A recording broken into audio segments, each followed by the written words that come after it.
बहुत important press conference ਦੇ ਵਿੱਚ ਪਹੁੰਚੇ ਔਰ ਨਾਲ ਮੇਰੇ ਸਾਥੀ ਨੀਲ ਗਰਗ ਜੀ ਸਾਡੇ ਮੀਡੀਆ ਦੇ ਸੀਨੀਅਰ ਸਾਥੀ ਇਹ ਮੌਜੂਦ ਨੇ। ਸਾਥੀਓ, ਜਿਵੇਂ ਕਿ ਤੁਹਾਨੂੰ ਪਤਾ ਹੀ ਅੱਜ ਆਮ ਆਦਮੀ ਪਾਰਟੀ ਦੀ ਭਗਵੰਤ ਮਾਨ ਜੀ ਦੀ ਸਰਕਾਰ ਨੇ ਆਪਣਾ ਪਹਿਲਾ ਬਜਟ ਸਾਡੇ ਫਾਈਨੈਂਸ ਮਿਨਿਸਟਰ ਹਰਪਾਲ ਸਿੰਘ ਚੀਮਾ ਜੀ ਨੇ ਪੰਜਾਬ ਦੇ ਲੋਕਾਂ ਦੀ ਕਚਹਿਰੀ ਦੇ ਵਿੱਚ ਰੱਖਿਆ ਔਰ ਮੈਨੂੰ ਆਮ ਆਦਮੀ ਪਾਰਟੀ ਨੂੰ ਸਰਕਾਰ ਨੂੰ ਔਰ ਪੰਜਾਬ ਦੇ ਮੈਂ ਸਮਝਦਾ ਕਿ 3.25 ਕਰੋੜ ਲੋਕਾਂ ਨੂੰ इस गल के उपर माण महसूस हो रहा है कि यह बजट पिछले 75 सालों के विच पहली बारी जनता का बजट है, क्योंकि यह पहली बारी एक्सरसाइज की गई है कि जिस दे विच साडे फाइनैंस मिनिस्टर अपने पूरे अमले फैले दे नाल पूरे फाइनैंस डिपार्टमेंट के नाल लोकां दी कचहरी दे विच गए, वख-वख वर्गां कोले गए, उन्हां दीयां मुश्किलां सुणीआं, उन्हां दे मसले सुने समझे ते उन्हां दीयां की जरूरतां ने, क्योंकि जिस दे उपर पैसा खर्चना होंदा है, जिथों पैसा आउणा होंदा है, सब तो वधिया उपराले ने जिहड़े ओही लोग दस सकदे हुंदे ने, जिस दे तहत हज़ारां लोकां तो जिहड़े सुझाव मिले जिन्हां नूं इस बजट दे विच कलमबंद किया गया है। दूजी पहली और दूजी नवेकली पहल यह बजट सी जिहड़ा ये पेपरलैस सीगा। मैं समझदा कि IT वल वाधे होए यह एक बहुत महत्वपूर्ण कदम है, क्योंकि इस दे नाल वातावरण पेड़ भी बचते हैं और खर्चा भी सरकार का बचया। जदों आप बजट की गल करते हैं, मैं समझदा कि जिहो जे हालात पिछले समय दियां सरकारां, चाहे पहला 10 साल अकाली दल की सरकार रही बीजेपी की और फिर कांग्रेस पार्टी की 5 साल, जिहो जे हालात वो पंजाब के खजाने दे करके गए ने, जिहो जे वित्तीय हालात छड्ड के गए ने, उहदे विच बहुत चैलेंजिंग टास्क सीगा। पर जिस तरीके दे नाल हरपाल चीमा जी ने मान साहब की अगवाई दे विच बजट बनाया तैयार किया वो काबिले तारीफ है। और मैं तो थोड़ा बैकग्राउंड दे विच लैके जाना चाहूँगा कि पंजाब 1985-86 दे विच रेवन्यू सरप्लस स्टेट सीगा और अज पंजाब दे सिर 2,85,000 करोड़ रुपए का, जिस दे विच 2,63,000 करोड़ रुपए का कर्जा और 22,000 करोड़ रुपए दी जिहड़ी गारंटीज दित्तियां हुई ने बोर्ड्स और कॉरपोरेशन नूं, वो पंजाब दे सिर कर्जा है, जिहड़ा कि GSDP का तकरीबन 46%, GSDP मतलब ग्रॉस स्टेट डोमैसटिक प्रोडक्ट भी जिन्नी टोटल कुल उत्पाद हुंदा स्टेट दे विच ओहदा तकरीबन 46% बन जाता है। तो बड़े दुख दे नाल कहना पैंदा कि पिछले सरकारां दियां नलैकियां और माड़ियां नीतियां दी वजह करके यह कर्जा जिहड़ा कर्जे की पंड है जिहड़ी ओह मुल्क दे विच सब तो भारी है, जिस दी वजह करके पर कैपिटा इनकम यानी कि प्रति व्यक्ति आमदन है जिहड़ी कि 2000 दे विच पंजाब जिस दे विच पहले नंबर ते होया करदा सीगा आमदन दे विच, अज उत्थों दा स्लॉट खिसक के अज पंजाब है जिहड़ा ਉਹ 11वें नंबर के उपर पहुँच चुकिया। तो ਜਿਹੜੀਆਂ ਸਾਡੀਆਂ ਨੇਬਰਿੰਗ ਸਟੇਟ ਜਿਹੜੇ ਪੰਜਾਬ ਦੇ ਵਿੱਚੋਂ ਨਿਕਲੇ ਨੇ ਹਰਿਆਣਾ और हिमाचल वगैरह ਉਹ ਵੀ ਸਾਡੇ ਤੋਂ ਕਿਤੇ ਅੱਗੇ ਨੇ ਜਿਹੜੇ ਉਹ ਨਿਕਲ ਚੁੱਕੇ। ਇਹੋ ਜਿਹੇ ਮਾੜੇ ਵਿੱਤੀ ਹਾਲਾਤਾਂ ਦੇ ਬਾਵਜੂਦ ਵੀ पर मैं समझदा कि बेमिसाल काम है जिहड़ा वो मान साहब की सरकार ने और फाइनैंस मिनिस्टर हरपाल चीमा जी ने किया, जिस दे तहत जे मैं अज गल करा कि मेजर एलोकेशनस ने जिहड़ियां ਉਹ साडे इलैक्शनस तो पहला पार्टी ने अरविंद केजरीवाल जी ने साडे सुप्रीमो ने भगवंत मान जी ने कई वादे किए सी, गारंटियां दित्तियां सीगियां, जिन्हां नूं इन बिन इन्हां दे विच लागू किया गया और प्रोविजन ने जिहड़ियां वो कीतियां गईयां ने। और खास तौर के उपर साडा जिहड़ा कोर सैक्टर जिस दे विच हैल्थ एजुकेशन दे उपर साडी प्राइमरीली साडा बहुत फोकस रहा है और इहदे विच मैं तुहानूं कुछ एलोकेशनस ने जिहड़ियां वो दसनिया चाहूँगा compare to the previous last year, जो लास्ट ईयर जिहड़ा कि कांग्रेस पार्टी का चोण दा ईयर सीगा, चोण क्योंकि इलैक्शन सीगी पिछले साल, तो उन्हां समयां दे विच भी कांग्रेस पार्टी दी सरकार वो प्राप्त नहीं कर सकी हैगी आपदे इलैक्शन ईयर दे विच, जो साडी सरकार ने पहले साल प्रोविजनस कीतियां ने, क्योंकि एक ईमानदारी दे नाल चलण वाली सरकार है ये। जे मैं गल करा एजुकेशन की, स्कूल और हायर एजुकेशन दे विच पिछले साल 13,596 करोड़ दी एलोकेशन सीगी, जिहड़ी कि इस साल 15,758 यानी कि 16% का इजाफा है जिहड़ा वो इस साल सिर्फ और सिर्फ एजुकेशन स्कूल और हायर एजुकेशन दे विच कीता गया। इस तरीके दे नाल हैल्थ एंड फैमिली वैलफेयर दे विच पिछले साल यह 3822 सी, इस बारी 4731 ਕਰੋੜ ਦੀ ਪ੍ਰੋਵੀਜ਼ਨ ਕੀਤੀ ਗਈ। 24% ਇਹਦੇ ਵਿੱਚ ਇਜ਼ਾਫਾ ਕੀਤਾ ਗਿਆ, ਜਿਸ ਦੇ ਵਿੱਚ ਪਹਿਲੇ ਪੜਾਅ ਦੇ ਵਿੱਚ ਹੀ 15 ਅਗਸਤ ਨੂੰ 75 ਜਿਹੜੇ ਮੁਹੱਲਾ ਕਲੀਨਿਕ ਨੇ ਉਹ ਬਣਾਏ ਜਾ ਰਹੇ ਨੇ। 2 state of the art college ਜਿਹੜੇ ਹਸਪੀਟਲਸ ਨੇ ਉਹ ਪੰਜਾਬ ਦੇ ਵਿੱਚ ਬਣਾਏ ਜਾ ਰਹੇ ਨੇ, ਤੇ ਅਗਲੇ 3 ਸਾਲਾਂ ਦੇ ਵਿੱਚ 3 ਹੋਰ ਬਣਾਏ ਜਾਣਗੇ। ਔਰ ਜਿਹੜੇ 16 ਨਵੇਂ ਮੈਡੀਕਲ ਕਾਲਜ ਨੇ ਜਿਹੜੇ ਉਹ ਪ੍ਰਪੋਜ਼ ਕੀਤੇ ਗਏ ਨੇ। ਸੋਸ਼ਲ ਵੈਲਫੇਅਰ ਐਂਡ ਜਸਟਿਸ ਦੇ ਵਿੱਚ 13% ਦਾ ਵਾਧਾ ਕਰਦੇ ਹੋਏ 6562 ਤੋਂ 7437 ਕਰੋੜ ਰੁਪਏ ਦਾ। ਇੰਡਸਟਰੀਜ਼ ਐਂਡ ਕਾਮਰਸ ਦੇ ਵਿੱਚ 2136 ਕਰੋੜ ਤੋਂ ਵਧਾ ਕੇ 3163 ਕਰੋੜ, ਯਾਨੀ ਕਿ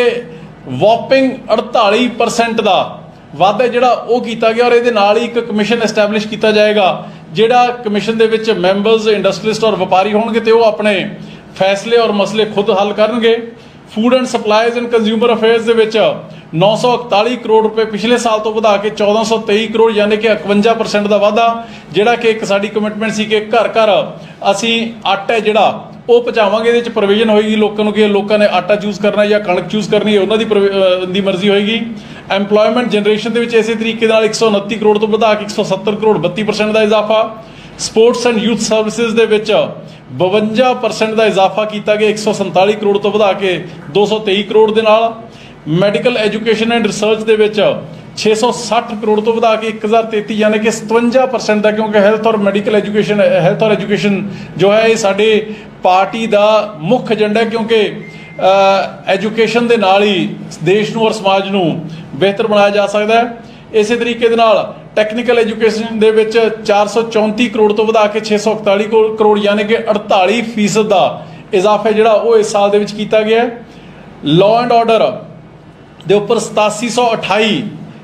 ਕਰੋੜ ਤੋਂ ਵਧਾ ਕੇ 9449, ਯਾਨੀ ਕਿ 8% ਦਾ ਇਜ਼ਾਫਾ ਕੀਤਾ ਗਿਆ। ਐਗਰੀਕਲਚਰ ਦੇ ਵਿੱਚ 3% ਦਾ ਇਜ਼ਾਫਾ ਕੀਤਾ ਗਿਆ, 11233 ਕਰੋੜ ਤੋਂ ਵਧਾ ਕੇ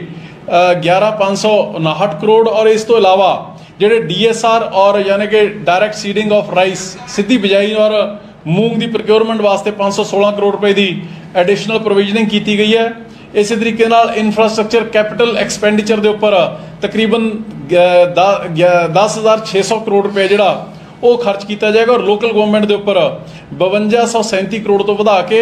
6336 ਕਰੋੜ, ਯਾਨੀ ਕਿ 21% ਦਾ ਇਜ਼ਾਫਾ ਜਿਹੜਾ ਇਹ ਕੀਤਾ ਗਿਆ ਹੈ। ਇਹ ਮੈਂ ਤੁਹਾਨੂੰ ਫਿਗਰਸ ਇਸ ਕਰਕੇ ਦੱਸ ਰਿਹਾ ਕਿਉਂਕਿ ਇਹ ਉਹ ਕੀ ਸੈਕਟਰਸ ਨੇ ਜਿਹੜੇ ਕਿ ਹਰੇਕ ਪੱਖੋਂ ਹਰੇਕ ਆਮ ਵਿਅਕਤੀ ਦੀ ਜ਼ਿੰਦਗੀ ਦੇ ਨਾਲ ਜੁੜੇ ਹੋਏ ਨੇ। ਔਰ ਇਹ ਉਹਨਾਂ ਹਾਲਾਤਾਂ ਦੇ ਵਿੱਚ ਇਹ ਇਜ਼ਾਫੇ ਕੀਤੇ ਗਏ ਨੇ, ਜਦ ਕਿ ਜਿਵੇਂ ਤੁਹਾਨੂੰ ਪਹਿਲਾਂ ਦੱਸ ਕੇ ਹਟਿਆ ਕਿ ਕਰਜ਼ੇ ਦੀ ਪੰਡ ਹੈ ਜਿਹੜੀ ਉਹ ਬੇਤਹਾਸ਼ਾ ਵਧੀ ਹੋਈ ਹੈ। ਮੈਕਸਿਮਮ ਜਿਹੜਾ ਰੈਵਨਿਊ ਹੈ, ਜਿੰਨਾ ਪੈਸਾ ਜਨਰੇਟ ਹੁੰਦਾ ਹੈ, ਉਹ ਕਮਿਟਡ ਲਾਇਬਿਲਿਟੀਜ਼ ਦੇ ਵਿੱਚ ਤਨਖਾਹਾਂ, ਪੈਨਸ਼ਨਾਂ ਔਰ ਜਿਹੜੀ ਕਰਜ਼ੇ ਦੀ ਪੰਡ ਹੈ ਉਹਦੀ ਵਿਆਜ ਦੇ ਵਿੱਚ ਨਿਕਲ ਜਾਂਦਾ ਹੈ। ਤਕਰੀਬਨ 66,000 ਕਰੋੜ ਰੁਪਇਆ ਸਿਰਫ ਔਰ ਸਿਰਫ ਉਸੇ ਦੇ ਵਿੱਚ ਚਲਾ ਜਾਂਦਾ ਹੈ। ਸੋ ਮੇਰੇ ਕਹਿਣ ਦਾ ਮਤਲਬ, ਅੱਜ ਤੁਹਾਡੇ ਰੂਬਰੂ ਹੋਣ ਦਾ ਮਤਲਬ ਔਰ ਮਕਸਦ, ਔਰ ਇਸ ਤੋਂ ਇਲਾਵਾ ਜਿਹੜੇ ਜੌਬ ਜਨਰੇਸ਼ਨ ਦਾ, ਜਿਹਦੇ ਬਾਰੇ ਵਿਰੋਧੀ ਮੈਂ ਸਮਝਦਾ ਕਿ ਜਿੰਨਾ 5 ਸਾਲਾਂ ਦੇ ਵਿੱਚ ਪਰਫਾਰਮ ਨਹੀਂ ਕਰ ਸਕੇ ਹੈਗੇ, ਉਹ ਆਮ ਆਦਮੀ ਪਾਰਟੀ ਨੇ ਪਹਿਲੇ 3 ਮਹੀਨਿਆਂ ਦੇ ਵਿੱਚ 100 ਦਿਨਾਂ ਦੇ ਵਿੱਚ ਹੀ ਉਹ ਅਚੀਵ ਕਰ ਲਿਆ, ਕਿ ਜਿਸ ਦੇ ਤਹਿਤ ਨਵੀਆਂ ਭਰਤੀਆਂ 26,454 ਭਰਤੀਆਂ ਦੇ ਲਈ 714 ਕਰੋੜ ਰੁਪਏ ਦੀ ਇਸ ਬਜਟ ਦੇ ਵਿੱਚ ਪ੍ਰੋਵੀਜ਼ਨ ਕੀਤੀ ਗਈ ਹੈ। ਔਰ ਇਸ ਦੇ ਨਾਲ ਹੀ ਜਿਹੜੀ ਰੈਗੂਲਰਾਈਜੇਸ਼ਨ ਹੋਣੀ ਹੈ 36,000 ਮੁਲਾਜ਼ਮਾਂ ਦੀ, ਉਹਦੇ ਲਈ 540 ਕਰੋੜ ਦੀ ਪ੍ਰੋਵੀਜ਼ਨ, ਯਾਨੀ ਕਿ ਸਿਰਫ ਔਰ ਸਿਰਫ ਇਸ 1 ਸਾਲ ਦੇ ਵਿੱਚ ਨਵਿਆਂ ਨੌਜਵਾਨਾਂ ਦੀ 26,000 ਨੌਜਵਾਨਾਂ ਦੀ ਭਰਤੀ ਦੇ ਲਈ, ਔਰ ਜਿਹੜੇ ਪੁਰਾਣੇ ਕੰਟਰੈਕਚੁਅਲ ਵਗੈਰਾ ਚੱਲ ਰਹੇ ਉਹਨਾਂ ਦੀ ਰੈਗੂਲਰਾਈਜੇਸ਼ਨ ਦੇ ਲਈ 1254 ਕਰੋੜ ਰੁਪਏ ਦੀ ਪ੍ਰੋਵੀਜ਼ਨਿੰਗ ਹੈ ਜਿਹੜੀ ਉਹ ਕੀਤੀ ਗਈ ਹੈ। ਇਸੇ ਤਰੀਕੇ ਦੇ ਨਾਲ ਪਾਵਰ ਦੇ ਵਿੱਚ 300 ਯੂਨਿਟ ਬਿਜਲੀ ਹੈ ਜਿਹੜੀ ਉਹ 1 ਜੁਲਾਈ ਤੋਂ ਸ਼ੁਰੂ ਹੋ ਜਾਣੀ ਹੈ, ਜਿਸ ਦੇ ਨਾਲ 80% ਪੰਜਾਬ ਦੇ ਘਰਾਂ ਦਾ, ਹਾਊਸ ਹੋਲਡਸ ਨੂੰ ਸਿੱਧਾ ਬੈਨੀਫਿਟ ਹੋਣ ਜਾ ਰਿਹਾ ਹੈ। ਔਰ ਇਹ ਸਾਰਾ ਕੁਝ ਬੇਸਿਕਲੀ ਫਿਸਕਲ ਪ੍ਰੂਡੈਂਸ ਦੇ ਨਾਲ ਕੀਤਾ ਜਾ ਰਿਹਾ ਹੈ। ਫਿਸਕਲ ਪ੍ਰੂਡੈਂਸ ਦੀ ਤੁਹਾਨੂੰ 1-2 ਐਗਜ਼ਾਮਪਲਸ ਦਈਏ ਕਿ ਜਿਸ ਤਰੀਕੇ ਦੇ ਨਾਲ MLAs, ex-MLAs ਨੂੰ ਪੈਨਸ਼ਨ ਦੀ ਇੱਕ ਬਹੁਤ ਵੱਡੀ ਵਾਈਟ ਕਾਲਰਡ ਰੋਬਰੀ ਜਿਹੜੀ ਹੋ ਰਹੀ ਸੀਗੀ, ਚਿੱਟ ਕਪੜੀਆ ਡਾਕੇ ਜਿਹੜੇ ਪੰਜਾਬ ਦੇ ਲੋਕਾਂ ਦੇ ਉੱਪਰ, ਉਹਨਾਂ ਦੀ ਜੇਬਾਂ ਦੇ ਉੱਪਰ ਪੈ ਰਹੇ ਸੀਗੇ, ਜਿਸ ਦੇ ਤਹਿਤ 2016 ਅਕਤੂਬਰ ਦੇ ਵਿੱਚ उस समय की सरकार अकाली दल और ओपोजिशन कांग्रेस ने एक फैसला कर लिया रल मिल के कि क्योंकि हुण आम आदमी पार्टी की 2017 ਦੇ ਵਿੱਚ ਹਨੇਰੀ ਚੱਲਦੀ है और सारिਆਂ ने साबका हो जाना है मल्टीपल पेंशन का कानून पास कर लिया जिस की वजह करके जिन्नियां टर्म्स MLA रहूगा कोई व्यक्ति और फिर एक्स होगा उन्होंने उन्नियां पेंशन ਜਿਹੜੀਆਂ ਉਹ ਮਿਲਣਗੀਆਂ। पिछले तकरीबन 5.25 सालों के विच बहुत सारे इहो ਜਿਹੇ कांग्रेस के और अकाली दल के सीनियर लीडर्स हैगे ਜਿਹੜੇ कि 6-6 7-7 5-5 पेंशन ने ਜਿਹੜੀਆਂ ਲੈ चुके ने और इस एक फैसले ਦੇ ਨਾਲ जो आम आदमी पार्टी की मान साहब की सरकार ने किया रेवन्यू इन्ना क बचेगा कि जिवें सरदार प्रकाश सिंह जी बादल वो हुण 5 वार दे मुख मंत्री और 11 वार MLA रह चुके हैं साबका हो चुके हैं क्योंकि इलैक्शन हार गए सीगे। जे असीं ये कानून ना बनाउंदे ते 11 पेंशन ने जिहड़ियां उन्हां नूं मिलनियां सीगीआं और ये सारे दा सारा जिहड़ा फिजिकल प्रूडेंस मीनस भी जे तुसीं किवें पैसे नूं बचाउने और किवें पैसा जिहड़ा व्यर्थ जा रहा है जिहड़ा वेस्ट हो रहा है उन्होंने किवें बचाया जाता है ਉਹਦੀਆਂ एक दो एग्जाम्पल्स मैं तुहानूं दसना चाहूँगा कि जिस तरीके दे नाल GST ਦੇ ਵਿੱਚ मेजर इंप्रूवमेंट है जिहड़ी ਉਹ होण जा रही है जिस दे तहत तकरीबन 54% ਦੇ करीब जिहड़ा GST ਦਾ 20,550 करोड़ असीं टारगेट कर रहे हैं जिहड़ा कि पहला पिछले साल 16,200 करोड़ सीगा जिहड़ा कि तकरीबन 27% ਦਾ इजाफा है। इसी तरीके दे नाल एक्साइज दे शराब दे विच 6200 करोड़ तो 9600 करोड़ यानी कि तकरीबन 54-55% की एडिशन है जिहड़ी वो होण जा रही है और इन्हां दो चीज़ों के विच मैं समझदा कि तकरीबन 78,000 तो 8,000 करोड़ जिहड़ा वो स्टेट गवर्नमेंट बचाउण जा रही है जिस दे नाल जिहड़ा revenue total revenue receipt 81,000 crore तो वध के 95,500 करोड़ है जिहड़ा वो होण जा रहा है। सो मेरे कहने का मतलब ये है ये क्योंकि कई बारी मीडिया और आम लोग ने जिहड़े लेमैन ने ਉਹ बजट ਦੀਆਂ प्रोविजनस ਜਦੋਂ हो रही ਹੁੰਦੀਆਂ ਨੇ स्पीच हो रही ਹੁੰਦੀ ਹੈ फाइनेंस मिनिस्टर ਤੋਂ बड़िया टैक्नीकल टर्म्स ਹੁੰਦੀਆਂ ਨੇ ਉਹਦੇ ਵਿੱਚ ਕਈ ਵਾਰੀ ਆਮ ਲੋਕਾਂ ਨੂੰ ਸਮਝ नहीं ਆਉਂਦੀ ਹੈਗੀ। ਇਹ ਚੀਜ਼ਾਂ ਮੈਂ ਸਿੰਪਲ ਭਾਸ਼ਾ ਦੇ ਵਿੱਚ ਆਮ ਆਦਮੀ ਪਾਰਟੀ ਵੱਲੋਂ ਸਰਕਾਰ ਵੱਲੋਂ ਤੁਹਾਡੇ ਰੂਬਰੂ ਪੰਜਾਬ ਦੇ ਰੂਬਰੂ ਕਰ ਰਿਹਾ ਤਾਂ ਕਿ ਇਹ ਹਰ ਇੱਕ ਵਿਅਕਤੀ ਨੂੰ ਕਿਉਂਕਿ ਜਿਨ੍ਹਾਂ ਹਜ਼ਾਰਾਂ ਲੋਕਾਂ ਤੋਂ ਹਰਪਾਲ ਚੀਮਾ ਜੀ ਜਾ ਕੇ ਉਹਨਾਂ ਦੇ ਸੁਝਾਅ ਲੈ ਕੇ ਆਏ ਸੀਗੇ ਉਹਨਾਂ ਤੱਕ ਕਲੀਅਰ ਹੋ ਜਾਏ ਕਿ ਹਰੇਕ ਵਿਅਕਤੀ ਦੇ ਨੂੰ ਹਰੇਕ ਘਰ ਨੂੰ ਹਰੇਕ ਵਰਗ ਨੂੰ ਇਸ ਬਜਟ ਦੇ ਵਿੱਚ ਕਿਉਂਕਿ ਜਨਤਾ ਦਾ ਬਜਟ ਹੈ 70 ਸਾਲਾਂ 'ਚ ਪਹਿਲੀ ਵਾਰੀ ਪੇਸ਼ ਹੋਇਆ ਹਰੇਕ ਘਰ ਨੂੰ ਹਰੇਕ ਵਿਅਕਤੀ ਨੂੰ ਇੰਡੀਵਿਜੂਅਲ ਨੂੰ ਟੱਚ ਕੀਤਾ ਗਿਆ ਤੇ ਉਹਨਾਂ ਨੂੰ ਬੈਨੀਫਿਟ ਹੈ ਜਿਹੜਾ ਉਹ ਇਸ ਦੇ ਵਿੱਚ ਦੇਣ ਦੀ ਕੋਸ਼ਿਸ਼ ਕੀਤੀ ਗਈ ਹੈ ਔਰ ਬਾਵਜੂਦ ਇਸ ਦੇ ਕਿ ਇਸ ਸਾਰੇ ਦੇ ਸਾਰੇ ਬਜਟ ਦੇ ਵਿੱਚ एक नवा पैसे का भी सब तो वड्डी गल एक नवे पैसे का भी नवा टैक्स है जिहड़ा या किसी पुराने टैक्स दे विच वाधा वो नहीं किया गया है जिहड़ी कि सचमुच काबिले तारीफ है और उन्हां हालातां दे विच कि जद GST कंपनसेशन GST मुआवजा जिहड़ा जदों 2017 दे विच GST रजीम लागू होया सीगा उदों सेंट्रल गवर्नमेंट और GST कौंसल ने फैसला किया सीगा कि 14% कॉम्पनसेशन स्टेटां नूं मिलेगा जिहदे तहत तकरीबन 15,000 करोड़ तो 20,000 करोड़ है जिहड़ा वो इस 5 सालों के विच मिलदा रहा है। हुण वो कॉम्पनसेशन पीरियड है जिहड़ा वो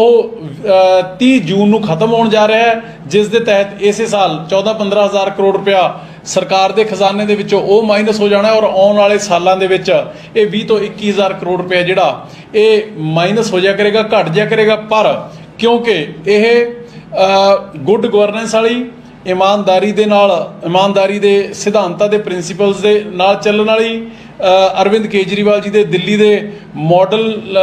नूं अडॉप्ट करके और भगवंत मान जी दी कामयाब रहनुमाई दे हेठ इस सरकार ने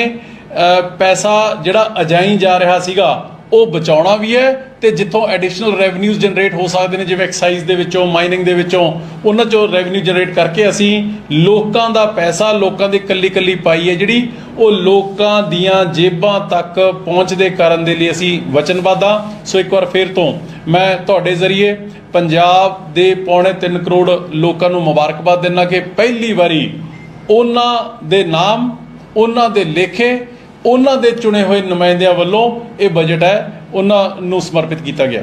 ਇੱਕ ਸਵਾਲ ਹੈ ਮੰਤਰੀ ਜੀ 1000 ਰੁਪਇਆ ਵਿਮਨ ਜਿਹੜੀ ਗਰੰਟੀ ਸੀ ਉਹਦੇ ਵਿੱਚ ਜ਼ਿਕਰ ਹੈ ਇਸ ਬਜਟ 'ਚ? ਨਹੀਂ, ਉਹਦੇ ਵਿੱਚ ਉਹਦਾ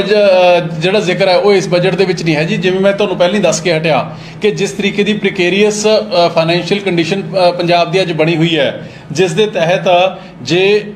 ਆਪਾਂ ਡੈਟ ਦੀ ਗੱਲ ਕਰ ਲਈਏ, ਕਰਜ਼ੇ ਦੀ ਗੱਲ ਕਰ ਲਈਏ, ਤਾਂ ਸਾਰੇ ਮੁਲਕ ਨਾਲੋਂ ਕਰਜ਼ਾ ਪੰਜਾਬ ਦੇ ਸਿਰ ਵੱਧ ਹੈ। ਸਭ ਤੋਂ ਵੱਧ ਕਮਿਟਡ ਲਾਇਬਿਲਿਟੀਜ਼ ਦੇ ਵਿੱਚ ਜੇ ਕਿਤੇ ਖਰਚਾ ਹੋ ਰਿਹਾ ਹੈ ਤਾਂ ਉਹ ਪੰਜਾਬ ਦੇ ਵਿੱਚ ਹੋ ਰਿਹਾ ਹੈ। ਤੇ ਹਰ ਸਾਲ, ਇਸ ਸਾਲ 15-16 ਹਜ਼ਾਰ ਕਰੋੜ ਰੁਪਇਆ, ਆਉਣ ਵਾਲੇ ਸਾਲਾਂ ਦੇ ਵਿੱਚ 20 ਤੋਂ 21 ਹਜ਼ਾਰ ਕਰੋੜ ਰੁਪਇਆ ਹਰ ਸਾਲ ਘਟ ਜਾਇਆ ਕਰਨਾ ਹੈ ਸਿਰਫ GST ਕੰਪਨਸੇਸ਼ਨ ਖਤਮ ਹੋਣ ਦੀ ਵਜ੍ਹਾ ਕਰਕੇ। ਦੇਖੋ, ਪਲੀਜ਼ ਟਰਾਈ ਟੂ ਅੰਡਰਸਟੈਂਡ, ਜਿਹੜਾ ਪੈਸੇ ਦਾ ਕੰਮ ਤਾਂ ਪੈਸੇ ਨੇ ਕਰਨਾ ਜੀ। ਅਲਟੀਮੇਟਲੀ ਜਦੋਂ ਤੱਕ ਪੈਸਾ ਆਏਗਾ ਨਹੀਂ, ਉਦੋਂ ਤੱਕ ਉਹ ਲੋਕਾਂ ਤੱਕ ਜਾਏਗਾ ਕਿਵੇਂ? ਅਸੀਂ ਇਹਨਾਂ ਹਾਲਾਤਾਂ ਦੇ ਵਿੱਚ, ਤੁਸੀਂ ਪਲੀਜ਼ ਐਪਰੀਸ਼ੀਏਟ ਕਿ ਇਹਨਾਂ ਹਾਲਾਤਾਂ ਦੇ ਵਿੱਚ ਜਦ ਇੰਨੀ ਵੱਡੀ ਭਾਰੀ ਕਰਜ਼ੇ ਦੀ ਪੰਡ ਹੈ ਔਰ ਹੋਰ ਵਧਣ ਜਾ ਰਹੀ ਹੈ ਉਹ, ਕਿਉਂਕਿ GST ਕੰਪਨਸੇਸ਼ਨ ਬੰਦ ਹੋ ਜਾਣਾ ਹੈ, ਉਹਨਾਂ ਹਾਲਾਤਾਂ ਦੇ ਵਿੱਚ ਅਸੀਂ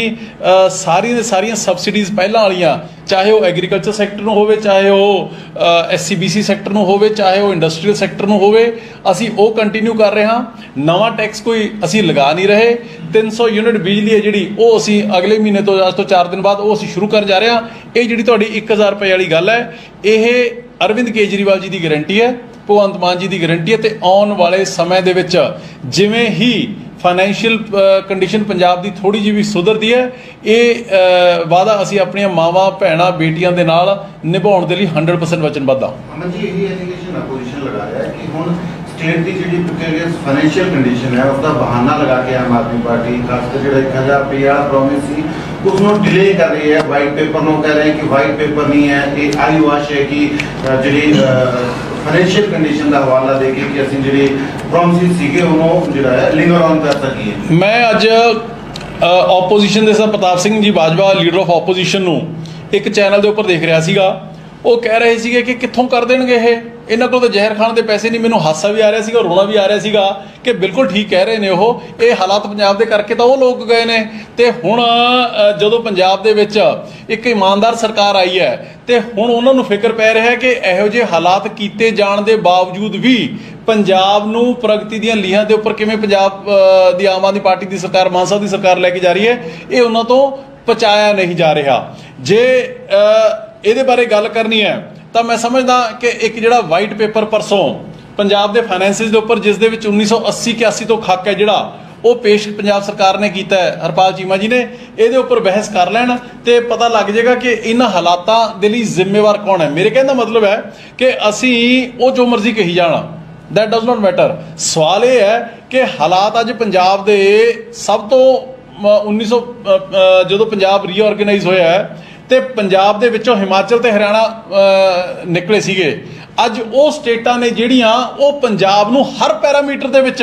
ਉਹ ਪਿੱਛੇ ਛੱਡ ਚੁੱਕੀਆਂ। ਇਹਦੇ ਲਈ ਜ਼ਿੰਮੇਵਾਰ ਕੌਣ ਹੈ? ਸੋ ਮੇਰੇ ਕਹਿਣ ਦਾ ਮਤਲਬ ਇਹ ਹੈ ਕਿ ਉਹ ਜਿਹੜਾ ਕਾਂਗਰਸ ਪਾਰਟੀ ਦਾ ਜਾਂ ਅਕਾਲੀ ਦਲ ਦਾ ਜਾਂ ਜਿਹੜੇ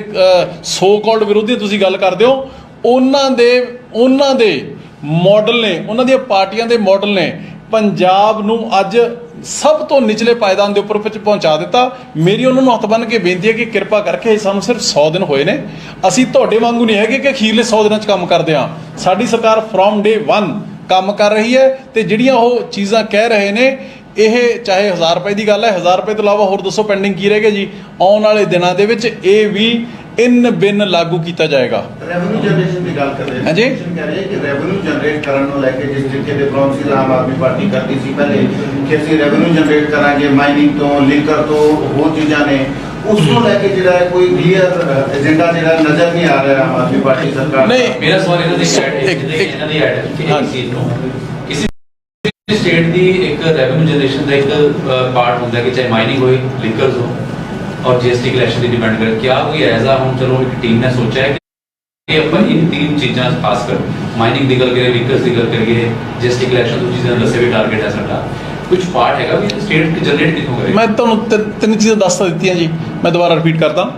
जिहड़ी GST की कलैक्शन है ਉਹ ਪਿਛਲੇ ਸਾਲ 16200 ਕਰੋੜ ਸੀਗੀ, ਅਸੀਂ ਇਸੇ 1 ਸਾਲ ਦੇ ਵਿੱਚ ਉਹਨੂੰ 20550 ਕਰੋੜ ਯਾਨੀ ਕਿ ਤਕਰੀਬਨ 4300 ਕਰੋੜ ਰੁਪਇਆ ਹੋਰ ਐਡੀਸ਼ਨਲ ਅਸੀਂ ਟਾਰਗੇਟ ਕਰ ਰਹੇ ਹਾਂ ਕਿ 4300 ਕਰੋੜ ਰੁਪਏ ਸਿਰਫ ਔਰ ਸਿਰਫ GST ਤੋਂ ਅਸੀਂ ਐਡੀਸ਼ਨਲ ਕਮਾਵਾਂਗੇ, ਜਿਹੜਾ ਕਿ 27% ਹੈ, 27% ਇਨਕਰੀਜ਼ ਹੈ। ਨੰਬਰ 1। ਨੰਬਰ 2, ਐਕਸਾਈਜ਼ ਸ਼ਰਾਬ ਦੇ ਵਿੱਚੋਂ ਲਾਸਟ ਈਅਰ ਇਹਨਾਂ ਨੇ ਜ਼ੋਰ ਮਾਰ ਕੇ 6200 ਕਰੋੜ ਤੱਕ ਲੈ ਕੇ ਗਏ ਸੀਗੇ, ਅਸੀਂ ਇਸ ਸਾਲ ਟਾਰਗੇਟ ਕਰ ਰਹੇ ਹਾਂ ਇਹਨਾਂ 9 ਮਹੀਨਿਆਂ ਦੇ ਵਿੱਚ ਇਹ 9648 ਕਰੋੜ ਯਾਨੀ ਕਿ 55% ਦਾ ਐਡੀਸ਼ਨਲ ਇਨਕਰੀਜ਼ ਹੈ ਜਿਹੜਾ ਉਹ ਅਸੀਂ ਟਾਰਗੇਟ ਕਰ ਰਹੇ ਹਾਂ ਕਿ ਅਸੀਂ ਅਚੀਵ ਕਰਾਂਗੇ। ਇਹਨਾਂ ਦੋ ਚੀਜ਼ਾਂ ਦੇ ਵਿੱਚ 7800 ਕਰੋੜ ਦੀ ਜਨਰੇਸ਼ਨ ਹੈ ਜਿਹੜੀ ਉਹ ਹੁਣ ਜਾਰੀ ਹੈ। ਹਜੇ ਜਿਹੜਾ ਮਾਈਨਿੰਗ ਦਾ ਪਿਛਲੇ ਸਾਲ ਇਹਨਾਂ ਨੇ ਜ਼ੋਰ ਮਾਰ ਕੇ 137 ਕਰੋੜ ਹੈ ਜਿਹੜਾ ਉਹ ਅਚੀਵ ਕੀਤਾ ਸੀਗਾ। ਅਸੀਂ ਰਫਲੀ ਇਸ ਸਾਲ ਦੇ ਵਿੱਚ ਕਿਉਂਕਿ ਹਜੇ ਮਾਈਨਿੰਗ ਦੀ ਪਾਲਿਸੀ ਜਿਹੜੀ ਉਹ ਬਣ ਰਹੀ ਹੈ ਉਹ ਇੰਨਾ ਕੁ ਮੈਸਅਪ ਇੰਨਾ ਇਹ ਕਰਕੇ ਗਏ ਨੇ, ਇੰਨੇ ਕੁ ਮਾਫੀਆਜ਼ ਕ੍ਰੀਏਟ ਕਰਕੇ ਗਏ ਨੇ ਕਿ ਜਦੋਂ ਹੀ ਸਰਕਾਰ ਪਿਛਲੇ ਦਿਨਾਂ ਦੇ ਵਿੱਚ ਤੁਸੀਂ ਦੇਖਿਆ ਕਿ ਪਰਚੇ ਬਹੁਤ ਹੋਏ ਨੇ ਜਿਹੜੇ ਇਲੀਗਲ ਮਾਈਨਿੰਗ ਕਰਦੇ ਸੀਗੇ। ਕਾਂਗਰਸ ਦੇ ਇੱਕ MLA ਐਕਸ MLA ਜੋਗਿੰਦਰਪਾਲ ਦੇ ਉੱਪਰ ਇਲੀਗਲ ਮਾਈਨਿੰਗ ਕਰਨ ਦਾ ਪਰਚਾ ਦਰਜ ਹੋਇਆ। ਜਦੋਂ ਜਿੰਨੀ ਸਰਕਾਰ ਚੂੜੀ ਕੱਸਦੀ ਹੈ ਇਲੀਗਲ ਮਾਈਨਿੰਗ ਵਾਲਿਆਂ ਦੀ, ਉਹ ਆਪਰੇਸ਼ਨਸ ਬੰਦ ਹੋ ਜਾਂਦੇ ਨੇ, ਜਿਹਦੀ ਵਜ੍ਹਾ ਕਰਕੇ ਰੇਟਸ ਨੇ ਉਹ ਵਧਣੇ ਸ਼ੁਰੂ ਹੋ ਜਾਂਦੇ ਨੇ ਤੇ ਉਹਦੇ ਨਾਲ ਆਮ ਲੋਕ ਨੇ ਜਿਹੜੇ ਕਾਮਨ ਮੈਨ ਹੈ ਜਿਹੜਾ ਉਹ ਇਫੈਕਟ ਹੁੰਦਾ ਹੈ। ਪਰ ਆਲ ਸੈਡ ਐਂਡ ਡਨ ਇਹਦੇ ਵਿੱਚ ਵੀ ਜਿਹੜਾ ਇਹਨੇ 137 ਕਰੋੜ ਰੁਪਇਆ ਲਾਸਟ ਈਅਰ ਜ਼ੋਰ ਮਾਰ ਕੇ ਕਾਂਗਰਸੀ ਸਰਕਾਰ ਨੇ ਜਨਰੇਟ ਕੀਤਾ ਸੀਗਾ, ਇਹਦੇ ਤੋਂ ਤਕਰੀਬਨ 350 ਕਰੋੜ ਹੈ ਜਿਹੜਾ ਉਹ ਇਸ ਸਾਲ ਜਨਰੇਟ ਹੋਏਗਾ। ਸੋ ਮੇਰੇ ਕਹਿਣ ਦਾ ਮਤਲਬ ਹੈ ਕਿ ਹਰ ਚੀਜ਼ ਦੇ